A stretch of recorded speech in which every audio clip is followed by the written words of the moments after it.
A wide open world, free of loading screens. Giant monsters roaming the land. The worst microtransactions you've ever seen in your life for a single player game. Huh? This is Huh? Dragon's Dogma 2, Capcom's latest flagship release, and a series near and dear to my heart. But we're not actually talking about this game today. Greetings, I'm Rainverse, notorious haver of only correct opinions, and I believe Dragon's Dogma 2 can offer us a glimpse at what Monster Hunter Wilds might be like. Maybe.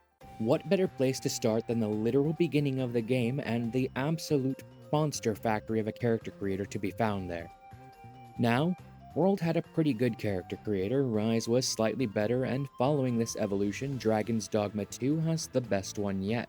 With enough time and effort, you could probably create a one-to-one replica of yourself, or an anime girl with gigantic breasts, I guess. With each iteration improving on what came before, Wilds could very well feature the best character creator we've seen in video games so far. Personally, I'm hoping the posture slider makes its way over to Wilds. Aside from the player character, we can also see some improvements in NPC appearances. While Rise had a more stylized anime feeling and everyone has their preferences no matter how wrong they may be, Wilds is looking to be more realistic, so I think kinds of NPCs we see in Dragon's Dogma 2 will end up closer to what we see in Wilds next year, what with the men being chadlier and the wives being wifeier. But enough about boring people, let's talk about these fantastic beasts and how they may appear before we cleanse the very flesh from their bones to make our Gucci cod pieces. Specifically, what I want to look at here are the Ogre and Minotaur type enemies, as their fur texture and physics might give us a look at what monsters such as Zinogre and Rajang might look like come this time next year. While the fur in World was already extremely good, especially when considering games in the same generation, such as Bloodborne, the way the monster fur in Dragon's Dogma 2 both looks and acts seems far more realistic, at least to my eye. This is best seen on larger monsters with large amounts of fur, such as the Grim Ogre, first located in the Batal region, and the Gore Minotaur found in the post-game, both of which feature far more fur and hair than their regular counterparts. While we're on the subject, we all know Capcom loves reusing animation. After all, why fix what isn't broken? So I wonder if it's possible we might get a new bipedal charging monster now that they have the assets from the Minotaurs. To finish off our discussion of the monsters, I'd like to take a look at the dragons of Dragon's Dogma 2. First, we'll look at the man-made Lesser Dragon. These misbegotten copies of the true Red Dragon look similarly to the drakes we'll talk about shortly, although their head is more lizard-like and their bodies are covered in angry red boils. To me, this serves an example as what a next-generation Val-Hazak might be like, although I do wonder how Capcom could bring them over, what with the Rotten Veil unlikely to be returning. Please, God, don't let it return. I can't deal with the effluvium again. As for the true dragons, we can start with the Lesser Drake, which is probably a good indication of what we can expect from most wyverns going forward, at least those that vaguely resemble dragon. Their wing membranes look as thick and vascular as you would expect a creature of such a size to have. I was sort of worried they'd be almost cloth-like, which is what we've seen in World and Rise with monsters like the Wraths, where their wing membranes resemble leather banners rather than part of an actual creature. So I'm happy to see more realistic large reptiles. Specifically, the way the wings look on the Lesser Drake actually gives me hope that Ruko Diora might make it into Wilds. I did a whole video on him, by the way. Now for the big boy, the true Red Dragon, as the game refers to him. No name given this time around. Everything I said about the Drake holds true for the Red Dragon. Rather than the dragon showing us a glimpse at what Wilds might be like, I think World actually gave us a sneak peek at the dragon this time around. Safi Jiva was always reminiscent of Dragon's Dogma 1's Grigori, but it seems we've come all the way around with the new dragon having the almost human-like mannerisms of Safi, in addition to Rathalos' flight pattern, heretofore known as the Bastard Pattern. I think that about wraps up the graphics and general aesthetic influences that may carry over to Wilds. So, let us move on to arguably the most important part of this video. I would be a hypocrite and a charlatan if I did not mention that the original Dragon's Dogma had microtransactions long before they were as ubiquitous as they are now.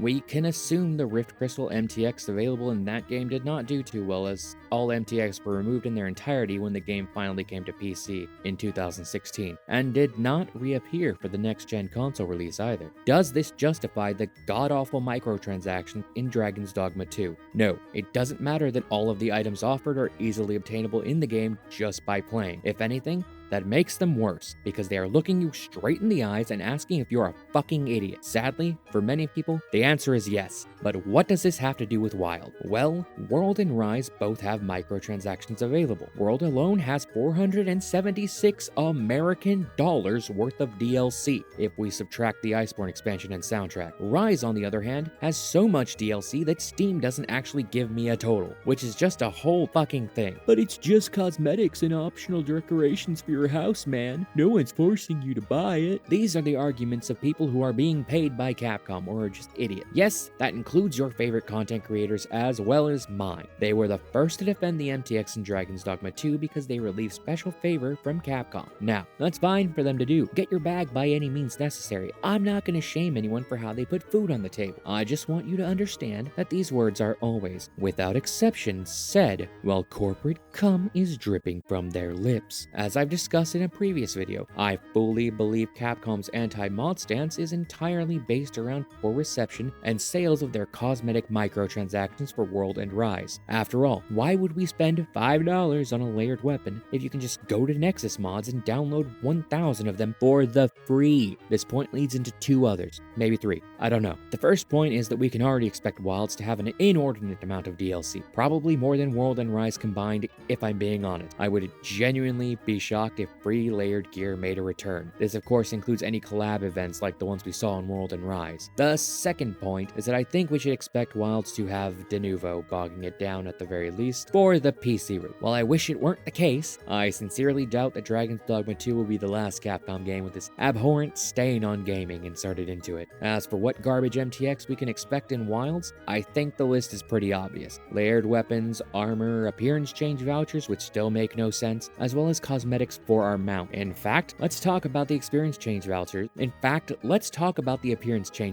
because now that I've written that out, I'm mad all over again. How can Capcom look at a game like Elden Ring, which allows you to completely change your character's appearance past a certain point in the game for $0 and not feel even the slightest amount of shame or spitting directly into our faces with this shit? It boggles the mind. I think that's just about everything we can glean from Dragon's Dogma 2 in relation to Monster Hunter Wilds.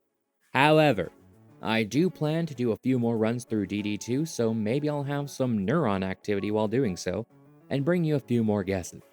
Either way, only time will tell if Apollo deigns to strike my skull with his dodgeball and grant me the gift of prophecy.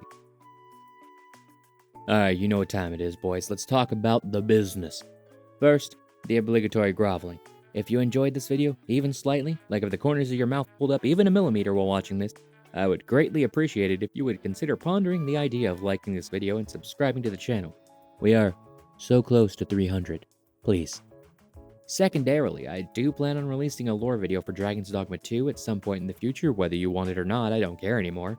But it's a ways out since I feel I need to pore over literally the entire game multiple times to divine each note's true intentions. This does not impact the second video for April, which will be on I'm not fucking telling you, you're not getting that information out of me, Batman couldn't beat it out of me. Number the third, and also final. Is there any game you'd like to see me cover in the future? Or any type of video that you'd like to see from me? I can't make any promises as to whether I'll do it or not, I probably won't, but I do promise to read every suggestion. Regardless, we've come to the end of this journey together. However, as the stars foretell, we shall be reunited. Should you wish it or no?